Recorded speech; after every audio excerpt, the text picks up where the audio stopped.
নমস্কার, দেখছেন কলকাতা টিভি। আপনাদের সঙ্গে আমি মধুবন্তী। শুরু করছি চারটের চারদিক। আর চারটের চারদিকের শুরুতেই যে খবরে নজর রাখবো, তৃণমূলের নবীন প্রবীণ বিতর্ক যা একেবারে তুঙ্গে উঠেছে। বিগত কয়েকদিন আমরা যদি দেখি যারা যা মন্তব্য করেছেন তা নিয়ে কিন্তু বিতর্ক তৈরি হয়েছে, এবং বিশেষ করে এই নবীন প্রবীণ দ্বন্দ্ব এবং দ্বন্দ্বের পিছনে বিজেপির ইন্ধন, বিজেপির লেখা চিত্রনাট্যেই তৃণমূলের এই দ্বন্দ্ব। আজ যে কথা বললেন অধীর রঞ্জন চৌধুরী, কংগ্রেস সাংসদ অধীর রঞ্জন চৌধুরী, তিনি এটা দাবি করেছেন যে এই যে নবীন প্রবীণ দ্বন্দ্ব, এর পিছনে কিন্তু বিজেপির ইন্ধন রয়েছে। আর জানিয়েই তার এই মন্তব্য নিয়ে, তার এই দাবি ঘিরেই রাজ্য রাজনীতিতে এখন আলোড়ন পড়ে যাচ্ছে। দলে কোনো দ্বন্দ্ব নেই এমনটাই যখন দাবি করছেন অনেক নেতৃত্ব তৃণমূলের, তেমনই কিন্তু অধীর রঞ্জন চৌধুরী তিনি কিন্তু আজকে বললেন যে এই যে নবীন প্রবীণ দ্বন্দ্ব তৃণমূলের মধ্যে, দলের মধ্যে শুরু হয়েছে, এটা কিন্তু বিজেপিরই চিত্রনাট্য, এর চিত্রনাট্য লেখা বিজেপিরই। শুনে নেব অধীর রঞ্জন চৌধুরী ঠিক কি বলেছেন এ প্রসঙ্গে। নবীন প্রবীণের যে লড়াই, সে লড়াইয়ের স্ক্রিপ্ট তৈরি হচ্ছে বিজেপির দপ্তর থেকে। যেদিন থেকে খোকাবাবু দিল্লিতে ইডির দপ্তরে হাজিরা দিয়েছিল, মনে করে দেখুন 9 ঘন্টা তাকে জিজ্ঞাসাবাদ করা হয়েছিল, তার পরের দিন থেকে পাল্টি খেয়েছে খোকাবাবু, কংগ্রেসের বিরোধিতা শুরু করেছে। আগামী দিনে অবাক হবেন না এই খোকাবাবু যদি বিজেপির প্রজেক্টেড চিফ মিনিস্টারের মুখ হয় বাংলায়। সরাসরি কথা বলবো, মুর্শিদাবাদ থেকে রয়েছেন আমাদের প্রতিনিধি কল্যাণ চন্দ্র। কল্যাণ, তৃণমূলের যে দলের মধ্যে যে নবীন প্রবীণ দ্বন্দ্ব, অর্থাৎ একে অপরের বক্তব্য এবং সেখান থেকে যে বিতর্কের তৈরি হয়েছে, সেই বিতর্কের মধ্যেই, সেই জল্পনার মধ্যেই, অর্থাৎ নবীন প্রবীণ জল্পনার মধ্যেই কিন্তু আমরা দেখলাম যে আজকে অধীর রঞ্জন চৌধুরী কংগ্রেস সাংসদ তিনি কিন্তু বললেন যে এই যে দ্বন্দ্ব তৈরি হয়েছে, এই যে বিতর্ক তৈরি হয়েছে, অভিযোগ পাল্টা অভিযোগ, মত পাল্টা মতামত, এই জায়গাটা কিন্তু বিজেপির স্ক্রিপ্টেড, অর্থাৎ বিজেপির চিত্রনাট্যটি লেখা, এবং তার থেকে এই দ্বন্দ্বের সূত্রপাত। আর কি বললেন তিনি, তার বক্তব্য কতটা তাৎপর্যপূর্ণ এই প্রেক্ষিতে, এই প্রেক্ষাপটে? মধুবন্তী, তোমাকে প্রথমেই বলে রাখি, এই যে নবীন প্রবীণ, তৃণমূলের যে নবীন প্রবীণ যে দ্বন্দ্ব, যে প্রশ্ন উঠছে, সেই জল্পনাকে কিন্তু উস্কে দিলেন অধীর চৌধুরী। কারণ অধীর চৌধুরী পোরখা রাজনীতিবিদ, তিনি বিলক্ষণ জানেন যে বিজেপির সঙ্গে তৃণমূলের যদি একটা আঁতাত তোলা যায়, বা আঁতাত যদি প্রশ্ন করা যায়, আঁতাত যদি ছড়ানো যায়, তাহলে আখেরে কংগ্রেসের লাভ। কারণ তুমি জানো, ইন্ডিয়া জোটে মমতা বন্দ্যোপাধ্যায় রাজ্যে 2টো আসন ছেড়ে দিল, অর্থাৎ বহরমপুর এবং মালদা আসন ছেড়ে দিল। প্রদেশ কংগ্রেস সভাপতি অধীর চৌধুরী আরও আসন দাবি করেছেন, এবং তিনি এর আগেও বিবৃতি দিয়েছেন যে একাই লড়বে কংগ্রেস যেখানে যেখানে ক্ষমতা রয়েছে কংগ্রেস একাই লড়বে। অর্থাৎ তার এই যে হিরোজম, সেটাকে বজায় রাখতে কি করতে হবে না, শাসক দল তৃণমূল তাকে একটু দমাতে হবে, এবং বিজেপিকে তো অবশ্যই। কারণ তিনি জানেন যে গত বিভিন্ন যে বিধানসভা এবং লোকসভার যে নির্বাচন হয়েছে, অর্থাৎ লোকসভা যদি 19-এর দেখতে যাও, তাহলে কিন্তু 7টা বিধানসভার মধ্যে, অর্থাৎ অধীর চৌধুরী বহরমপুর লোকসভার মধ্যে 7টা বিধানসভার মধ্যে 4টি বিধানসভায় কিন্তু তৃণমূল এগিয়েছিল, পাশাপাশি 3টে বিধানসভায় অধীর চৌধুরী এগিয়েছিলেন। বিষয় হচ্ছে 2000 এরপরে 21-এর যদি বিধানসভা দেখতে চাও, তাহলে কিন্তু অধীর চৌধুরী কংগ্রেস একটিও আসন পায়নি মুর্শিদাবাদে, এবং খোদ বহরমপুর যে বিধানসভা রয়েছে সেটিও কিন্তু চলে যায় বিজেপির হাতে। যার ফলে অধীর চৌধুরীর পকেটে কোনো বিধানসভার আসন নেই, একমাত্র লোকসভায় তিনিই রয়েছেন বহরমপুরে, এবং তিনি প্রদেশ কংগ্রেস সভাপতি। অধীর চৌধুরী যেহেতু জোট থেকে বেরিয়ে আসতে চাইছেন রাজ্যে, সুতরাং অধীর চৌধুরীর আক্রমণ তৃণমূল এবং বিজেপি, যখন তৃণমূল আর বিজেপিকে আক্রমণ করে তিনি বিভিন্ন সময় পারছেন না, তখন কিন্তু এই নবীন এবং প্রবীণের যে দ্বন্দ্ব বা তোলা হচ্ছে বা বিতর্ক উঠছে, সেটাকে তিনি উস্কে দিচ্ছেন। কারণ তিনি জানেন যে ভোট কিন্তু রাজ্যে বিজেপির সঙ্গে তৃণমূলের লড়াই, এই তৃণমূল আর বিজেপির লড়াইয়ের মধ্যে যদি তিনি পড়ে যান, তাহলে কিন্তু তার 24-এর যে লড়াই, সেই লড়াই তার যথেষ্ট কষ্টকর হবে। যার ফলে অধীর চৌধুরীর বক্তব্য বলেই, এবং এই বক্তব্য যথেষ্ট তাৎপর্যপূর্ণ বলে মনে করা হচ্ছে। পাশাপাশি জেলা তৃণমূলের বক্তব্য যে অধীর চৌধুরী লোকসভায় যদি তৃণমূলের সাপোর্ট না পায়, তাহলে কিন্তু অধীর চৌধুরীর জেতা অসম্ভব। পাশাপাশি বিজেপি, তুমি জানো যে 2019-এ একজন সন্ন্যাসীকে এনে দাঁড় করা দেওয়া হয়েছিল এই বহরমপুর লোকসভায়, যার পর অধীর চৌধুরী ড্যাং করে জিতে গেছিলেন, এই দাবি তৃণমূলের। সেক্ষেত্রে এবার যদি বিজেপি হেভিওয়েট কাউকে দাঁড় করাতে পারে তাহলে কিন্তু বিজেপির পাল্লা অনেক ভারী। কারণ বিজেপি যেমন বহরমপুর বিধানসভায় জয়ী হয়েছে, পাশে অধীর চৌধুরী লোকসভা না হলেও মুর্শিদাবাদ যে বিধানসভা সেখানেও বিজেপির এমএলএ রয়েছে। পাশাপাশি বহরমপুর ব্লকের যে সমস্ত পঞ্চায়েত, সে সমস্ত পঞ্চায়েত, অধিকাংশ পঞ্চায়েত কিন্তু বিজেপি দখল করেছে এবং তার চেয়ে কংগ্রেসের চেয়েও এগিয়ে কিন্তু বিজেপি। যার ফলে বিজেপির যে হাওয়া, সেই হাওয়াটাকে যদি বন্ধ করতে হওয়া দরকার বলে অধীর চৌধুরী মনে করছেন। এবং পাশাপাশি বহরমপুর যে ভোট, সেই ভোট যাতে বিজেপির ব্যাংকে না পড়ে, সেই কারণেই অধীর চৌধুরীর বক্তব্য। এবং অধীর চৌধুরী চাইছেন, খুব সুকৌশলে চাইছেন, যে তৃণমূলের সঙ্গে বিজেপির যদি একটা আঘাত, বা অধীর চৌধুরীর যে বক্তব্য যে দিল্লিতে অভিষেক বন্দ্যোপাধ্যায় যাওয়ার পর সেখান থেকে ঘুরে তাকে 9 ঘন্টার জেরার পর অভিষেক বন্দ্যোপাধ্যায় কিন্তু নবীন এবং প্রবীণ নিয়ে ভাবছেন। এবং এই যে নবীন প্রবীণ যেটা করা হচ্ছে সেটা কিন্তু বিজেপির দপ্তর থেকে করা হচ্ছে, অর্থাৎ বিজেপির কথাই, অধীর চৌধুরীর বক্তব্য অনুযায়ী বিজেপির কথাই চলছেন অভিষেক বন্দ্যোপাধ্যায়। এই বার্তা যদি মানুষকে দেওয়া যায়, এই বার্তা যদি ভোটারদের মধ্যে নেওয়া যায়, তাহলে কিন্তু আখেরে অধীর চৌধুরী লাভ হবে বলে অধীর চৌধুরী মনে করছেন, যার পরিপ্রেক্ষিতে তার এই বক্তব্য। মধুবন্তী, ধন্যবাদ কল্যাণ। কথা বললাম আমাদের প্রতিনিধি কল্যাণ চন্দ্রর সঙ্গে। অর্থাৎ ভোটারদের এমনটাই বার্তা তিনি দিতে চাইছেন, এমনটাই মনে করা হচ্ছে যে তিনি যে বার্তা দিলেন, অর্থাৎ অধীর রঞ্জন চৌধুরী তিনি বললেন বিজেপির লেখা চিত্রনাট্যের ওপর ভিত্তি করেই কিন্তু তৃণমূল তার দলের মধ্যেই নবীন প্রবীণ বিতর্ক তৈরি হচ্ছে। এবং এই যে বক্তব্য আজ অধীর রঞ্জন চৌধুরী তার মন্তব্য যা করেছেন, তার পরিপ্রেক্ষিতে এবার আপনাদের শোনাবো তৃণমূল বিধায়ক তাপস রায় তিনি কি বলেছেন, তার বক্তব্য। বলুন। আমাদের দল নিয়ে ওকে ভাবতে হবে না, অধীর নিজের দল নিয়ে ভাবুক, আর নির্বাচনে যদি ও দাঁড়ায় সেখানে কনসেন্ট্রেট করুক, কারণ এবার ও লড়াইটা খুবই কঠিন হবে। আর আমাদের দল নিয়ে ওকে ভাবতে হবে না। আমাদের দলের সকলেই মমতা বন্দ্যোপাধ্যায়ের প্রতি শ্রদ্ধাশীল, বড়রা এবং সমবয়সীরা স্নেহশীল অভিষেকের প্রতি। আর ইয়াঙ্গার জেনারেশন যারা ছাত্র যুবরা রয়েছে তাদের কাছে তো অভিষেক আইকন। আমরা শুনলাম তাপস রায়ের বক্তব্য। তিনি যেটা বললেন যে দলে সকলেই মমতা বন্দ্যোপাধ্যায়ের প্রতি শ্রদ্ধাশীল এবং তিনিও এক প্রকার দলের মধ্যে ঐক্যের কথাই তুলে ধরলেন তার বক্তব্যে। তিনি কিন্তু পাল্টা দেখেছেন অধীর রঞ্জন চৌধুরীর বক্তব্যের প্রেক্ষিতে। আমরা শুনলাম তার বক্তব্য। এবার ফিরহাদ হাকিম আজ কি বলেছেন আপনাদের শোনাবো। তিনি যেটা বলছেন যে মমতা বন্দ্যোপাধ্যায়ের কথাই কিন্তু দলের শেষ কথা, অর্থাৎ এই যে নবীন প্রবীণ বিতর্ক দলের মধ্যে তৈরি হয়েছে সেই জল্পনার মধ্যেই ফিরহাদ হাকিম আজ কিন্তু বলে দিলেন যে দলে কোনো রকম দ্বন্দ্ব নেই, দলে মমতা বন্দ্যোপাধ্যায়ের কথাই শেষ কথা, তার কথাই শেষ কথা বলে ধরা হয়েছে, ধরা হবে। আজ ফিরহাদ হাকিম তিনি বলে দিলেন নবীন প্রবীণ যে জল্পনা, যে দ্বন্দ্ব, যে বিতর্ক, সেই বিতর্কর মধ্যেই যেমন আমরা দেখলাম সেই বিতর্ককে উস্কে দিলেন অধীর রঞ্জন চৌধুরী কংগ্রেস সাংসদ, তার বক্তব্য যেমন শুনিয়েছি, তার পাল্টা তাপস রায় কি বলেছেন শুনলেন। এবার ফিরহাদ হাকিম আজ কি বললেন না দলে কোনো দ্বন্দ্ব নেই, এই জল্পনার মধ্যেই তিনি একেবারে সাফ জানিয়ে দিলেন। তিনি বললেন যে মমতা বন্দ্যোপাধ্যায় অর্থাৎ তৃণমূল নেত্রী তথা মুখ্যমন্ত্রী মমতা বন্দ্যোপাধ্যায় তার কথাই দলের মধ্যে শেষ কথা। আমরা শোনাবো ফিরহাদ হাকিম কি বলেছেন।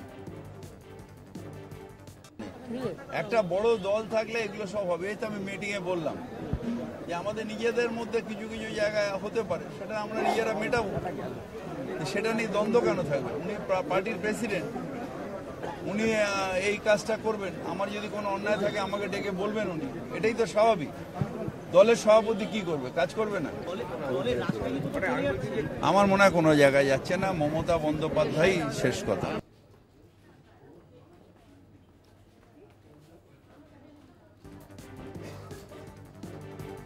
এই প্রসঙ্গে সরাসরি কথা বলবো, আমাদের সঙ্গে রয়েছেন আমাদের প্রতিনিধি দুর্গা দাস বন্দ্যোপাধ্যায়।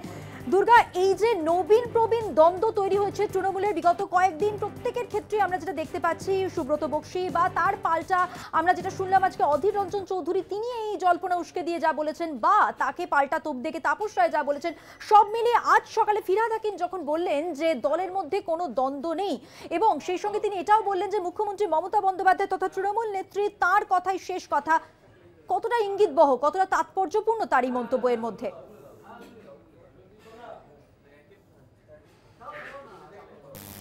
ফিরহাদ হাকিম থেকে শুরু করে তৃণমূল কংগ্রেসের শীর্ষ যে সমস্ত নেতৃবৃন্দ রয়েছেন বা বর্ষিয়ান নেতৃবৃন্দ রয়েছে তারা কিন্তু সেই প্রথম দিন থেকে অর্থাৎ তৃণমূল কংগ্রেস জবে থেকে মুখ্যমন্ত্রী মমতা বন্দ্যোপাধ্যায়ের হাত ধরে যাত্রা শুরু করেছিল সেই সময় থেকে তার আদর্শ মেনে চলে আসছে। বিগত কয়েকদিন ধরে দলের অন্দরে কয়েকটি বিষয়কে কেন্দ্র করে যে বিতর্কের সৃষ্টি হচ্ছে, বিশেষ করে তার মধ্যে অন্যতম হচ্ছে এই নবীন প্রবীণ বিতর্ক। এই নবীন প্রবীণ বিতর্ককে সামনে রেখে যে বিষয়গুলো উঠে এসছে সেই বিষয়ের রেস ধরে বিরোধী রাজনৈতিক দলগুলো কিন্তু ক্রিটিসাইজ করতে নেমে পড়েছে কোমর বেঁধে। এটা কিন্তু আমরা দেখতেই পাচ্ছি। কিন্তু ফিরহাদ হাকিম একটা খুব পরিষ্কার কথা বলে দিয়েছেন এবং বর্ষিয়ান নেতা তাপস রায় তিনিও আজকে এই ব্যাপারটা পরিষ্কার করে বলে দিয়েছেন যে দলে কোনো দ্বন্দ্ব নেই, দলে আলোচনা হয়, দলে মতবিরোধ থাকতে পারে, সেটা নিজেরা আমরা বসে রাজনৈতিকভাবে সেটাকে তার মীমাংসা করবার চেষ্টা করি, কিন্তু দলের হ্রাস থেকে শুরু করে দল কোন পথে চলবে, তার কি গতিপথ কি হবে, সব কিছু কিন্তু ঠিক করে দেন সেই শীর্ষ নেত্রী মমতা বন্দ্যোপাধ্যায়। মমতা বন্দ্যোপাধ্যায়ের হাতেই দলের হ্রাস রয়েছে। আগামী দিনেও কিন্তু মমতা বন্দ্যোপাধ্যায় যে পথ যে নির্দেশ দেবেন সেই পথেই এগিয়ে যাবে তৃণমূল কংগ্রেস। ফলে বিরোধী রাজনৈতিক দল থেকে শুরু করে বেশ কিছু এই যারা বিভিন্ন ধরনের এই যে বিষয়গুলো ছড়িয়ে থাকেন বা সমালোচনা করে থাকে সমালোচকরা, তাদের মুখে কিন্তু আজকে ছাই দিয়ে দিয়েছেন, আজকে এরা জল্পনায় জল ঢেলে দিয়েছেন বলা যেতে পারে। তার কারণ হচ্ছে ফিরহাদ হাকিম থেকে শুরু করে তাপস রায়রা মনে করেন যে দলের মধ্যে নবীন প্রবীণের কোনো দ্বন্দ্ব নেই। মুখ্যমন্ত্রী মমতা বন্দ্যোপাধ্যায় তিনি দলের নেত্রী এবং অবশ্যই একথাও কিন্তু হাকিম বলে দিয়েছেন যে দলের মধ্যে কিন্তু সর্বভারতীয় সাধারণ সম্পাদক অভিষেক বন্দ্যোপাধ্যায় যথেষ্ট গুরুত্ব জায়গায় রয়েছেন এবং তাই নবীন প্রবীণ যদি বলতেই হয় তাহলে মমতা বন্দ্যোপাধ্যায় এবং অভিষেক বন্দ্যোপাধ্যায় দুজনের মেলবন্ধনেই তৃণমূল কংগ্রেস এগিয়ে নিয়ে যাবে এবং জোটবদ্ধভাবে তৃণমূল কংগ্রেসের সমস্ত নেতা থেকে কর্মী পর্যন্ত তারা ঝাঁপিয়ে পড়বে তৃণমূল কংগ্রেসের বিভিন্ন কাজে। ফলে এই জল্পনা নিয়ে যারা দিনের পর দিন ক্রিটিসাইজ করছেন, সমালোচনা করছেন বা বলা যেতে পারে ধুনো দেওয়ার চেষ্টা করছেন, সেটা কিন্তু অমূলক, এটার মধ্যে কোনো বাস্তবতা নেই, এটা কিন্তু আজকে পরিষ্কার বলা যায়। এবং এই যে আমরা দেখেছি যে এই বিতর্ক শুরু হওয়ার সাথে সাথেই মমতা বন্দ্যোপাধ্যায়ের বাড়িতে অভিষেক বন্দ্যোপাধ্যায় গেছেন, ফিরহাদ হাকিম গেছেন, তাপস রায়রা গেছেন, বিভিন্ন শীর্ষ নেতৃবৃন্দ গেছেন এবং মমতা বন্দ্যোপাধ্যায়ের সঙ্গে তার মুখোমুখি বসেছেন।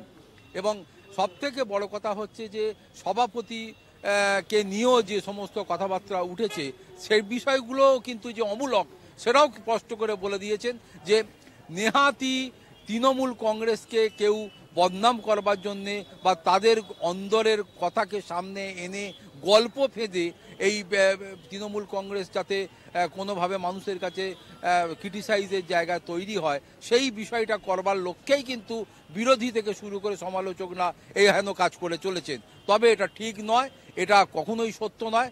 দলের হ্রাস এখনও মমতা বন্দ্যোপাধ্যায়ের হাতে আছে, ছিল এবং ভবিষ্যতেও থাকবে।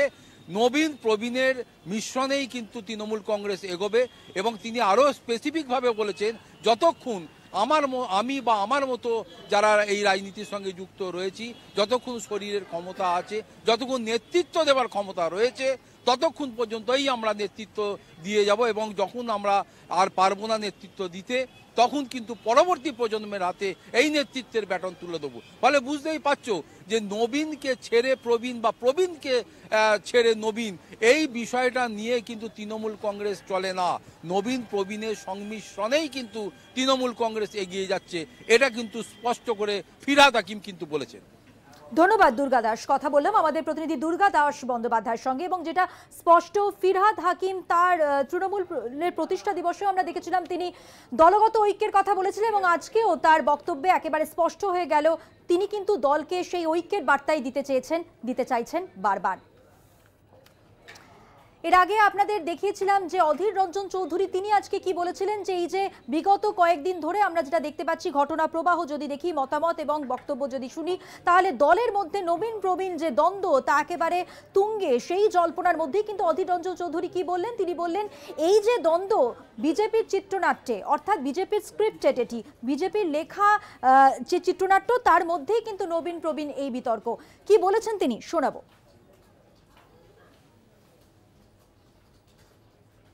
পার্টির পুরনোদের নিয়ে কমেন্ট করলে তো লোকে বলবেই, আপনার বাড়ির ঝগড়া বাইরে গেলে তো লোকে তো নাক গলাবেই।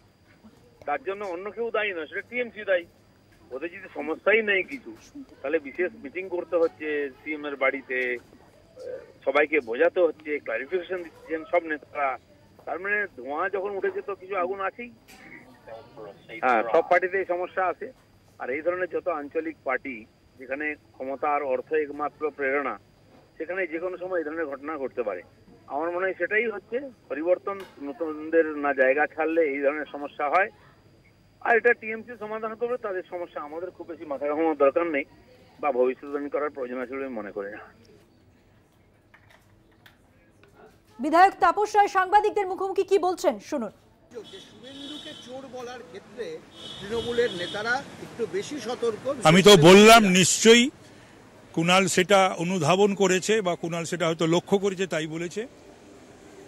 যদি এটা হয়ে থাকে তাহলে আগামী দিনে যেন আমরা সমস্বরে সকলে মিলে যেন বিজেপিকে বা বিজেপির যারা আমাদেরকে এইভাবে মাননীয় মুখ্যমন্ত্রী মমতা বন্দ্যোপাধ্যায় থেকে শুরু করে দলকে আক্রমণ করে, তাকে বা তাদেরকেও একইভাবে প্রতি আক্রমণ করা উচিত। আপনি তো নিজে যথেষ্ট আক্রমণাত্মক, বিশেষ করে শুভেন্দু অধিকারীর ক্ষেত্রে বহুবার আপনি চোর বলেছেন, ইত্যাদি বলেছেন। না, আমি যেটা করার বা বলার রাজনৈতিকগতভাবে বিধানসভার ভেতরে বিধানসভার বাইরে আমি দলের একজন কর্মী হিসাবে আমি সেটা বলি বা করে থাকি। যেটা বলি বা যা করি সেটা তো সকলেই জানে। সুব্রত বক্সী তিনি মমতা বন্দ্যোপাধ্যায়ের মুখে নন্দীগ্রামে বিক্রি করতে পারেননি, ফলে আদালত পর্যন্ত অপেক্ষা করতে হচ্ছে মমতা বন্দ্যোপাধ্যায়ের রেজাল্ট নিয়ে। কি বলবেন? এটা নিয়ে আমি সেরকম কিছু কথা বলবো না, তবে নিশ্চিত যে নন্দীগ্রামে যে ঘটনাটা ঘটেছে আদালতে বিচারাধীনও বটে এবং সেটা লাইট নিভিয়ে দেওয়ার ব্যাপার হয়েছে। তথাপি আমরা সকলেই মমতা বন্দ্যোপাধ্যায়ের আশীর্বাদ নিয়ে, তার ছবি নিয়ে আমরা জিতে আসি, এটা আমাদেরকে নিশ্চয়ই ব্যথা দেয়। অভিষেক বন্দ্যোপাধ্যায় যদি নেতৃত্ব দেন, এই যে গতকাল সুব্রত বক্সীর একটি মন্তব্যকে ঘিরে যে বিতর্ক, কি বলবেন? এই যদি শব্দ নিয়ে ইতিমধ্যেই প্রশ্ন উঠতে শুরু করে। না, সেটা হয়তো সাধারণত বক্সী তো কোনো বিবৃতি বা বাইট টাইট দেয় না। অভিষেক নেতৃত্বে ছিল, নেতৃত্বে আছে, নেতৃত্বে থাকবে। না, সেটা আমি জানি না, আমি তো ছিলাম না, বলতে পারবো না। অভিষেক দলের সর্বভারতীয় সাধারণ সম্পাদক এবং সাংসদ, সুতরাং এবং আমি মনে করি আমাদের দলের প্রতিষ্ঠাতা মমতা বন্দ্যোপাধ্যায়ের জন্যই আমরা তৃণমূল কংগ্রেস করতে এসেছি, যারা প্রবীণ তারাও, যারা নবীন তারাও। এবং জোড়াফুল বলে সিম্বল, কিন্তু সিম্বল মমতা ব্যানার্জি মুখটাও কিন্তু আমাদের বাংলার মানুষের কাছে সিম্বল। কিন্তু পাশাপাশি একজন প্রবীণ হিসাবে আমি একথাও বলছি যে আজকের দিনে, আজকের বাংলার পলিটিক্সে বিজেপি বা কংগ্রেস সিপিএম যে সমস্ত বিরোধিতার ক্ষেত্রে অভিষেক বন্দ্যোপাধ্যায়ের নেতৃত্ব অপরিহার্য। কিন্তু তার নেতৃত্ব নিয়ে যদি শব্দটা কোথাও একটা প্রশ্ন তুলে দেয় না বিরোধীদের? না, আমি মনে করি না তা। বাংলা একটা প্রবাদ আছে, মোষের সিং বেঁকা, জুজবার সময় সোজা। দেখবেন এই 24-এর নির্বাচনটা আমরা কিভাবে মমতা বন্দ্যোপাধ্যায়ের নির্দেশে, অভিষেক বন্দ্যোপাধ্যায়ের সেনাপতিত্বে আমরা কি লড়াইটা বাংলার বুকে 42টা আসনে এবার দেব। এই জবাবটা কি যেমন বিজেপিকে দেওয়া, সিপিএমকে দেওয়া, একই সঙ্গে যে শিবির তার নেতৃত্ব নিয়ে প্রশ্ন তুলছে তাদেরকেও দেওয়া? আমি আবারও বলছি যে কোনো দ্বন্দ্ব আমাদের মধ্যে নেই। নবীন প্রবীণ ছিল, আছে, থাকবে। আমি প্রবীণ হয়ে বলছি যে নবীনদের জায়গা করে দেওয়া উচিত। আগেও বলেছি, এখনও বলছি, আগামী দিনেও বলবো। ব্যাপারটা হলো যে কম্পিটেন্ট কিনা, পরিশ্রম করে কিনা, সময় দেয় কিনা, লয়ালিস্ট কিনা, এইগুলোই। সে প্রবীণ হলেও এগুলো দেখতে হবে, নবীন হলেও এগুলো দেখতে হবে। শুধু প্রবীণ, শুধু নবীন, দলকে কত সময় দিচ্ছে সে, দলের জন্য কতটা পরিশ্রম করছে, কতটা ছুটছে, কতটা গা ঘামাচ্ছে, নেত্রীর প্রতি কতটা সে লয়াল, দলের প্রতি কতটা সে লয়াল। এবং যেটা নেত্রী ইদানিংকালে বলছেন যে নিজের কথা ভাববে না, দলের কথা ভাববে, তো সেখানে এটা কিন্তু প্রবীণ এবং নবীন দুটো ক্ষেত্রেই তো প্রযোজ্য।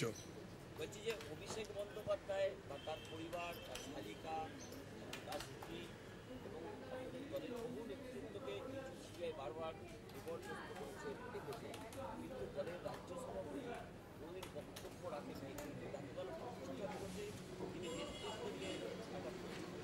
আমি আগেও বললাম, এখনো বললাম, সুব্রত বক্সী সাধারণত সংবাদ মাধ্যমে যায় না, বাইট বা বক্তব্য রাখে না। আমি বলতে পারবো না, আমি তো ছিলাম না, আমি আমার নিজের কেন্দ্রে এবং অন্যত্র ছিলাম না, আমি এটা বলতে পারবো না। আমার সঙ্গে এই নিয়ে সুব্রত বক্সীর দেখা বা কথা হয়নি, সুতরাং আমি বলতে পারবো না। সুদীপ বন্দ্যোপাধ্যায় গতকাল বলেছেন যে এই যে মমতা বন্দ্যোপাধ্যায় না থাকলে রাজ্যটা ছাগলের তৃতীয় সন্তান। এই তো বলেছেন,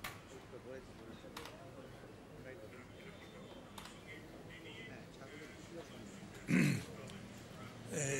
সুদীপ বন্দ্যোপাধ্যায়ের মতন একজন জাতীয় পর্যায়ের একজন নেতা থাকতে এটা হবে কেন আমি বুঝতে পারলাম না। এ কথা কেন তিনি বললেন? এক। দুই, তাহলে বিলম্বিত বোধোদয়, মাঝে 6-7 বছর তো উনি দলে ছিলেন না, তখন এটা তিনি উপলব্ধি করেননি। তাহলে পরবর্তীকালে অবশ্য তিনি এটা উপলব্ধি করতে পেরেছিলেন বলেই আবার দলে 2009-তে ফিরেছিলেন। তার কারণ উনি তো বলেছিলেন 6 বছর সাসপেন্ড হওয়ার ক্ষেত্রে যে আমি এই দলটার 6 বছর থাকবে না। আরও অনেক কিছু বলেছিলেন, সেই কাগজপত্র আমাদের কাছে আসে। ওরা স্বামী স্ত্রী মিলে দলের বিরুদ্ধে, মমতা বন্দ্যোপাধ্যায়ের বিরুদ্ধে অনেক কিছুই বলেছিলেন। ওনার ব্যক্তিগত নিরাপত্তার কোনো অভাব হতে পারে, কিন্তু প্রশ্ন হলো 60 বালাই মমতা বন্দ্যোপাধ্যায় থাকবেন না কেন? একথা বললেন কি করতে? মমতা বন্দ্যোপাধ্যায় কম করে 10-12 বছরের বড়, উনি একথা বলেন কি করে? মমতা বন্দ্যোপাধ্যায় আমাদের সকলের আয়ু নিয়ে বেঁচে থাকুন, আমাদের নেতৃত্ব দিন এবং বাংলার নেতৃত্ব দিন। এটা ঘটনা। মমতা বন্দ্যোপাধ্যায় না থাকলে ওনার অবশ্য যে কথা উনি বলেছেন, ওনার সেই হাল হতে পারে।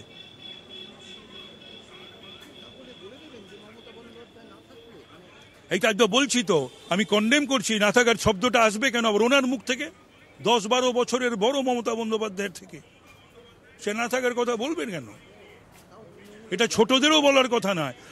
আমি তো বলছি, আমরা যারা সমবয়সী এবং যারা ছোট, তারা চায় তাদের আয়ু যেন মমতা বন্দ্যোপাধ্যায়ের লেগে যায়, তিনি যেন সুস্থ থাকেন, দীর্ঘদিন যেন বাংলাকে নেতৃত্ব দেন, ভারতকে নেতৃত্ব দেন। আসলে সমস্যা হচ্ছে বয়সের কারণে হোক, অন্যান্য নানাবিধ কারণে হোক, নিজেদের নিরাপত্তাহীনতায় ভোগার জন্যে হোক, কেউ কেউ কথা কম বলে, রামকৃষ্ণ পরমহংসদেব বলতেন যে কথা কম বল, সমস্যা কম হবে।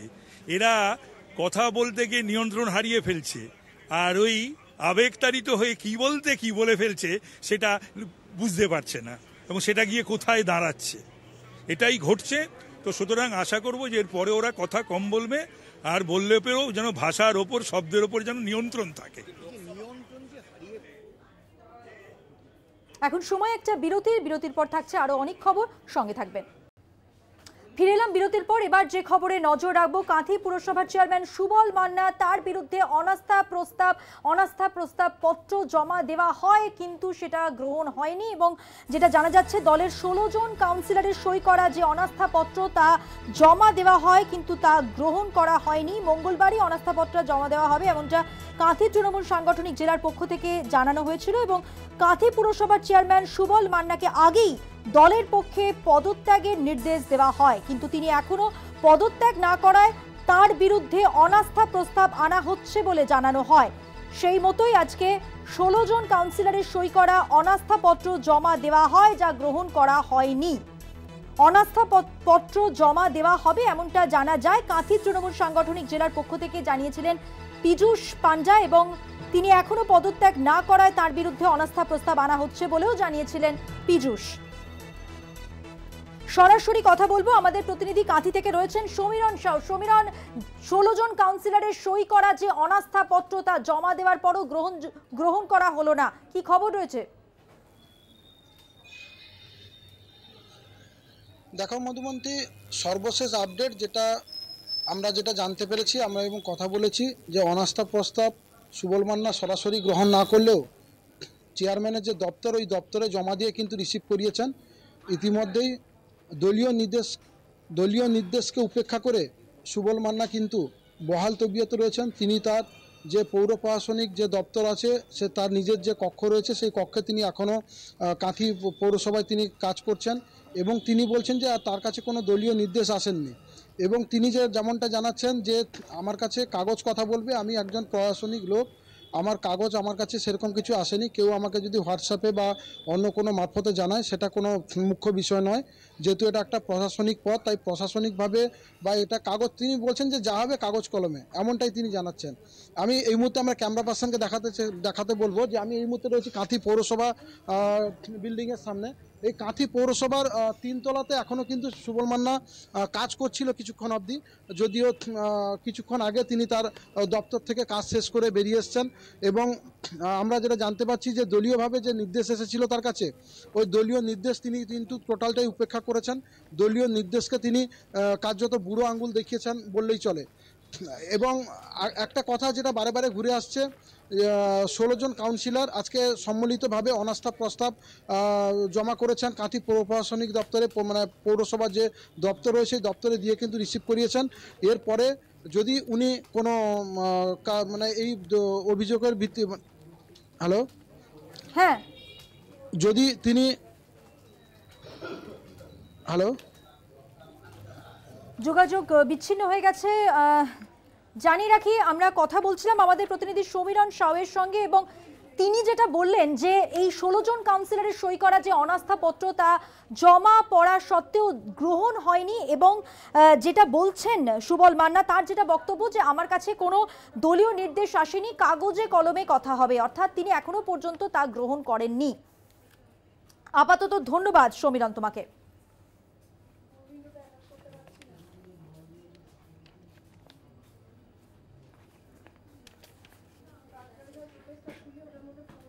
আজই অনাস্থাপত্র জমা দেওয়া হবে বলে কাঁথি তৃণমূল সাংগঠনিক জেলার পক্ষ থেকে জানানো হয়, এবং জানিয়েছিলেন পীযূষ পান্ডা, তিনি এখনো পদত্যাগ না করায় তার বিরুদ্ধে অনাস্থা প্রস্তাব আনা হচ্ছে, এটা কিন্তু তিনি বলেছিলেন এর আগে। এবং আজ যখন 16 জন কাউন্সিলরের সই করা অনাস্থা প্রস্তাবপত্র পাঠানো হয়, তখন তা গ্রহণ করা হয়নি।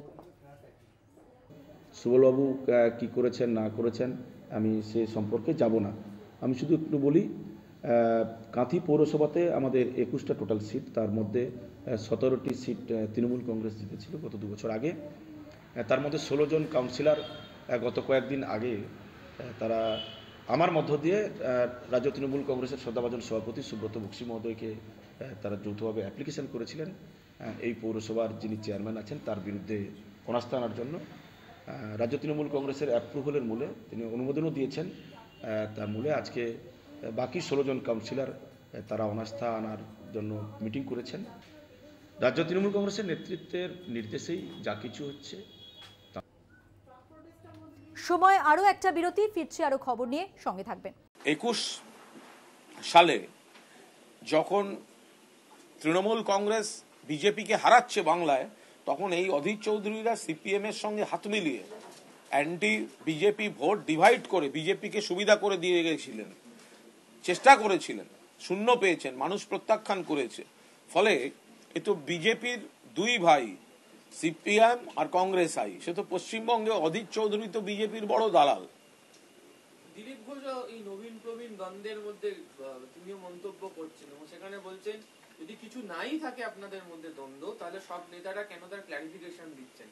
আমার যখন উঠেছে আগুন নিশ্চয়ই ধরে। আমার সব থেকে খুব মজা লাগছে, আমোদ লাগছে যে তৃণমূল কংগ্রেস নিয়ে প্রবল ব্যস্ত আছেন বিজেপি, সিপিএম, কংগ্রেসের নেতৃত্ব। তাদের সময় নষ্ট হচ্ছে।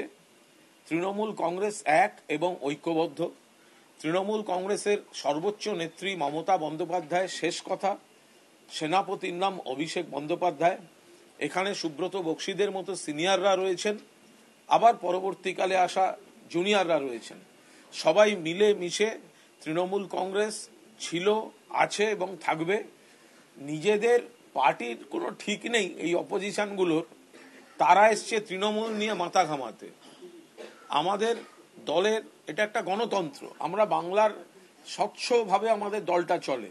এখানে যদি কোনো ইস্যুভিত্তিক কোনো মতপার্থক্য হয়, এটা মানুষের কাছে কোনো গোপন কিছু থাকে না। এই দলটায় গণতন্ত্র আছে, আবার এরাই একজোট হয়ে নির্বাচনে প্রতিদ্বন্দ্বিতা করে, নির্বাচনে লড়াইটা লড়ে এবং তৃণমূল কংগ্রেসকে মানুষ সমর্থন করেন।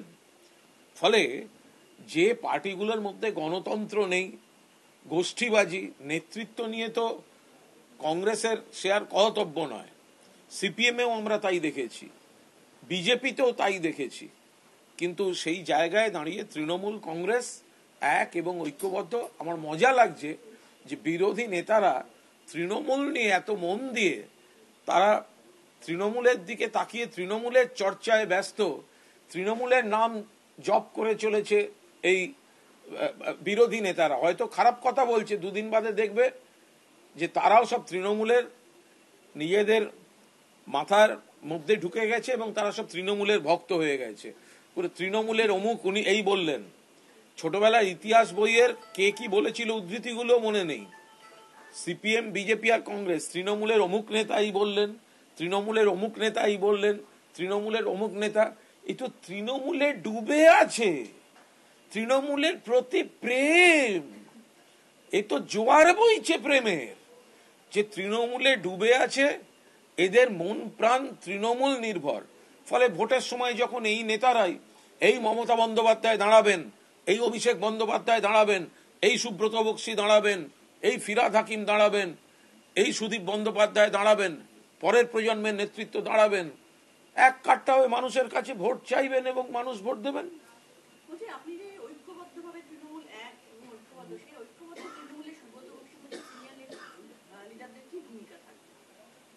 তারা সিনিয়র, যারা সিনিয়র তাদের নির্দিষ্ট ভূমিকা সেখানে থাকবে, পুরোদস্তুর থাকবে। একটা পরিবারে কিরম হয়, যতক্ষণ ফিজিক্যালি মেন্টালি ফিট আছেন ততক্ষণ একরকম রোল, যতক্ষণ যদি তারপরেও বয়সের কোনো কারণ ঘটে তাহলে একেবারে তাদের অভিজ্ঞতা, তাদের আত্মত্যাগ, তাদের লড়াই সংগ্রাম, পরামর্শদাতা দলের বিভিন্ন পদে নিশ্চিতভাবে সংগঠনে থাকবেন। এখানে কোনো দ্বিধা দ্বন্দ্বের কোনো জায়গা নেই।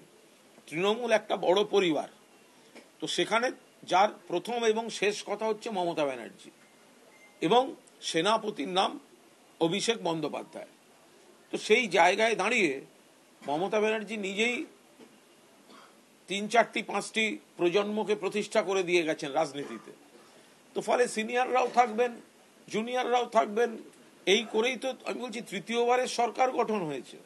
তো এইভাবেই এটা সময়ের সঙ্গে এটা চলতে থাকবে।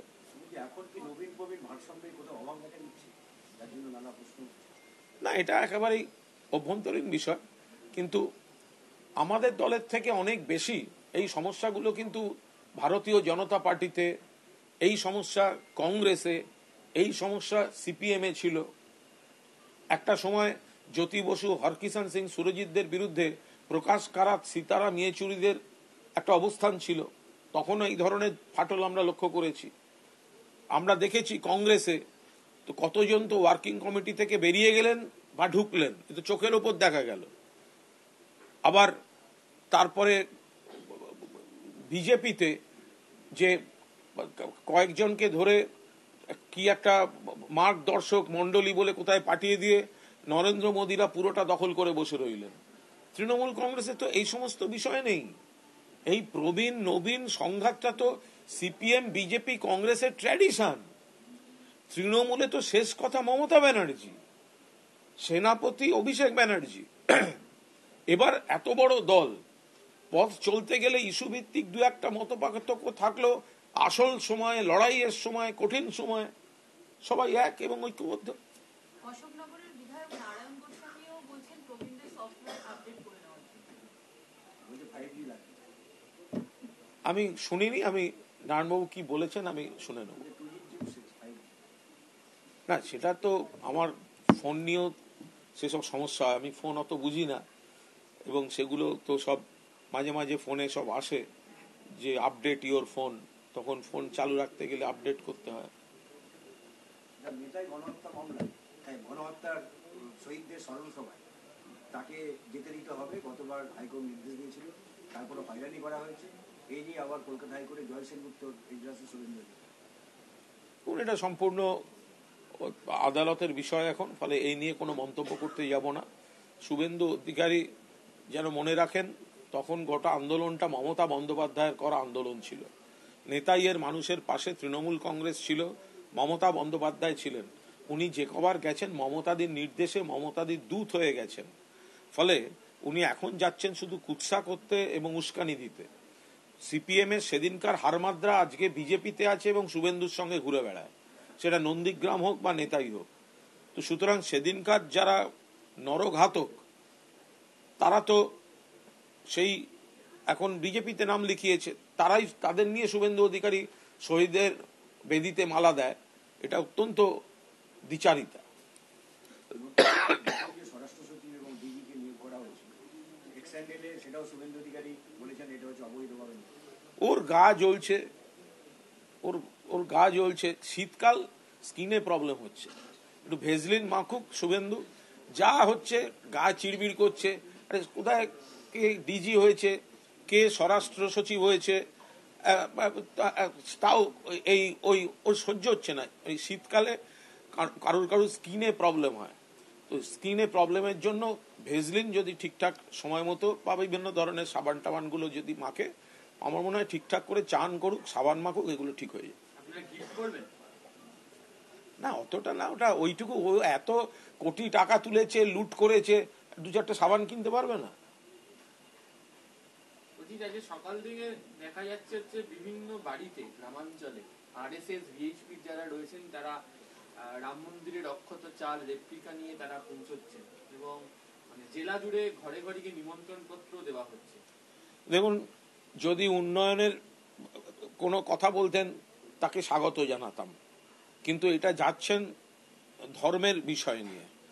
ফলে বিজেপি উন্নয়নের রাজনীতিতে পিছিয়ে পড়েছে, জনবিরোধী নীতি নিয়ে চলে, বাংলার মানুষের কাছে প্রত্যাখ্যাত। তাই বিজেপির রাজনৈতিক ঘাটতি মেটাতে এই ধর্মকে নিয়ে এখন বাড়ি বাড়ি যেতে যাচ্ছেন আরএসএস এর সংঘ পরিবারের সদস্যরা। এবার রাম আমাদের কাছেও পরম পূজনীয় ভগবান, রামকে পুজো করা, রামের মূর্তি, রামের মন্দির, এর মধ্যে তো দোষের কিছু নেই। কিন্তু প্রবলেম হচ্ছে বিজেপি তাদের রাজনৈতিক নীতির দেউলিয়া ঢাকতে ওরা ভগবান রামকে ইলেকশন এজেন্ট হিসেবে ব্যবহার করেন, পার্টির ব্র্যান্ড অ্যাম্বাসাডার হিসেবে ব্যবহার করেন। রামকে নিয়ে এই রাজনীতিতে জড়ানো আর রুটি কাপড়া আর মাকানের ইস্যু থেকে ডাইভার্ট করার জন্য রামকে ব্যবহার করা, এইটা আমাদের আপত্তি। সাংবাদিক বৈঠকে কুণাল ঘোষ কি বলছিলেন শোনাচ্ছিলাম। এখন সময় হয়ে গেছে একটা বিরতি নেওয়ার। বিরতির পর ফিরছে আরো খবর নিয়ে, সঙ্গে থাকুন। কেন্দ্রের পরিবহন আইনের বিরুদ্ধে প্রতিবাদ রাজ্য জুড়ে, এবং সেই সঙ্গে আরো অন্যান্য জায়গার ছবি আপনাদের সামনে তুলে ধরবো আমরা। দেশ জুড়েও কিন্তু এই প্রতিবাদের এবং এই বিক্ষোভের ছবি উঠে আসছে, যেখানে একই সঙ্গে 4 জায়গার ছবি আপনাদের দেখাচ্ছি। কলকাতার ছবি যেমন দেখছেন মৈনপুরী, লখনৌ, রায়পুরের ছবি। কেন্দ্রের পরিবহন আইনের বিরুদ্ধে প্রতিবাদ আমরা দেখেছি রাজ্য জুড়েই ট্রাক চালকদের পথ অবরোধ ধর্মঘট, যেমন পাশাপাশি কিন্তু দেশ জুড়ে এর প্রতিবাদ চলছে।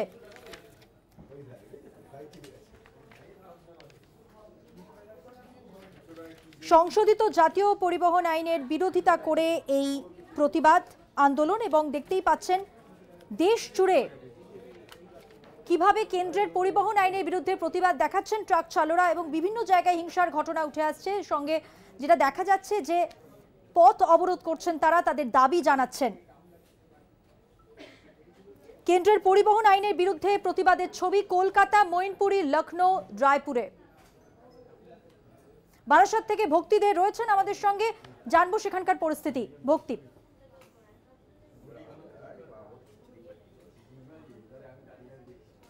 যে মূলত আজকে যেটা হয়েছে সকালবেলার থেকে এই বারাসাত থেকে বামুনগাছি যারা ট্রাক চালক এবং তার সহযোগী খালাসি, তারা কিন্তু বলা যেতে পারে বামুনগাছি মোড় যশোর রোড অবরোধ করে।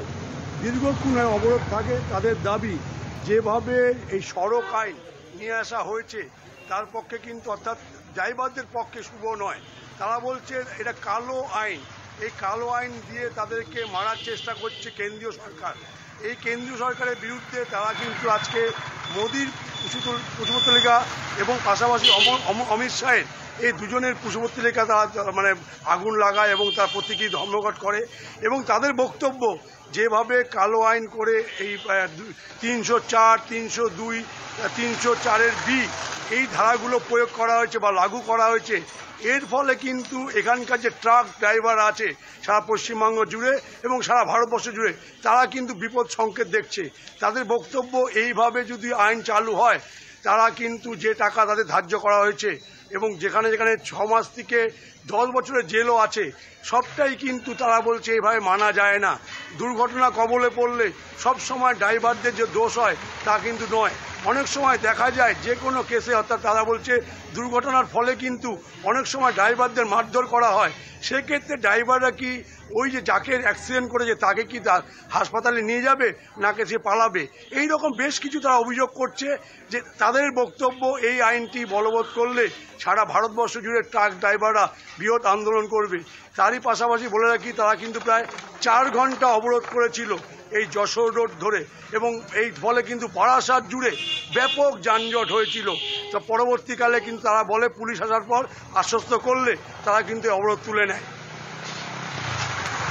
ধন্যবাদ ভক্তি। কেন্দ্রের নতুন সড়ক আইনের চালকদের কড়া শাস্তির বিরুদ্ধে অবরোধ বারাসাতের বামুনগাছি মোড়, সেই ছবি আপনাদের দেখাচ্ছি, যেখানে বিক্ষোভ অবরোধের জেরে বেশ কিছুক্ষণ যানজটের সৃষ্টি হয়। কথা বলছিলাম আমাদের প্রতিনিধি সঙ্গে, এবং যে ছবি আপনাদের দেখাচ্ছি বারাসাতের ছবি। গাড়ির চালকদের যেটা অভিযোগ, কেন্দ্রীয় সরকারের স্বৈরাচারী মনোভাবে এই আইন তৈরি করে, এবং এদিন এই বামুনগাছি মোড়ে নরেন্দ্র মোদী এবং অমিত শাহর কুশপুত্তলিকা দাহ করা হয়। মালদা থেকে পরিতোষ রয়েছেন আমাদের প্রতিনিধি, কথা বলবো তার সঙ্গে। এখানে যে বিক্ষোভের ছবিটা উঠে আসছে, এই মুহূর্তে কি পরিস্থিতি তোমার কাছে জানতে চাইবো।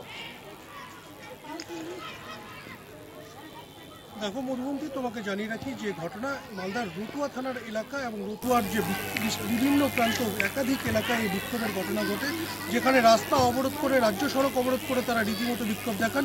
ট্রাক চালক থেকে শুরু করে ছোট যে ম্যাটাডোর চালক রয়েছে তারাও এই বিক্ষোভে সামিল হয়।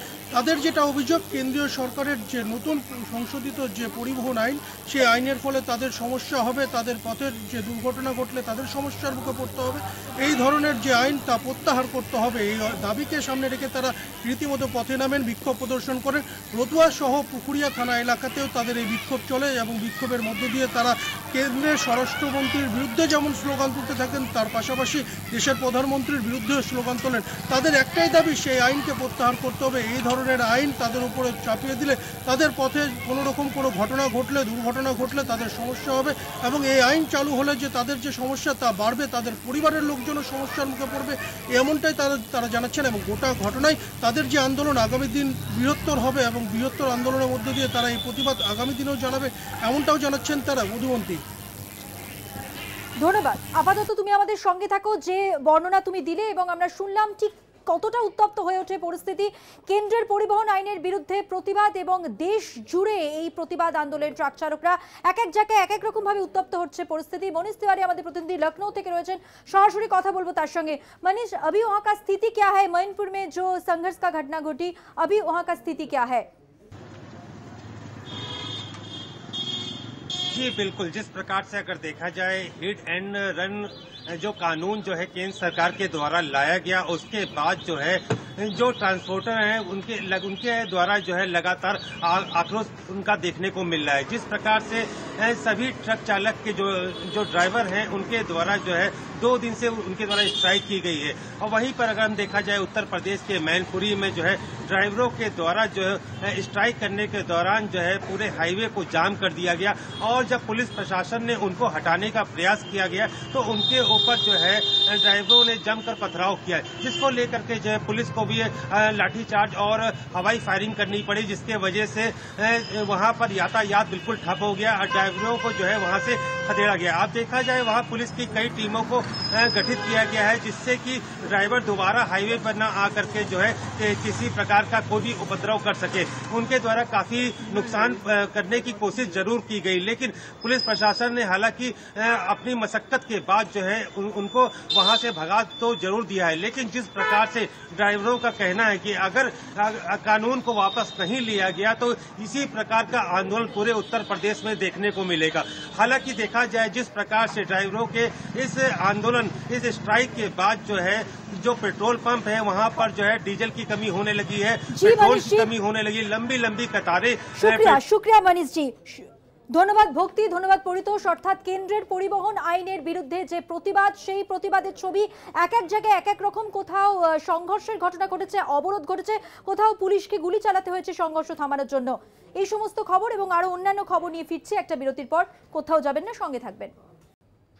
জানি রাখি এই মুহূর্তে যে খবরের দিকে আমরা নজর রাখবো, প্রাথমিক শিক্ষক নিয়োগে ইডি সিবিআই রিপোর্ট দাখিল করা হয়েছে এবং জানি রাখি একটি সংস্থা এস বসু রায়, সেই সংস্থার বিরুদ্ধে ব্যাপক দুর্নীতির অভিযোগ এসেছে। অর্থাৎ যেটা জানা যাচ্ছে, প্রাথমিক শিক্ষক নিয়োগে যে ইডি সিবিআই এর রিপোর্ট, সেই রিপোর্ট ইতিমধ্যেই পেশ করা হয়েছে এবং এরপর যেটা জানা যাচ্ছে এই রিপোর্টে যেটা উল্লেখ যে এস বসু রায় যে সংস্থা, সেই সংস্থার বিরুদ্ধে দুর্নীতির অভিযোগ উঠেছে।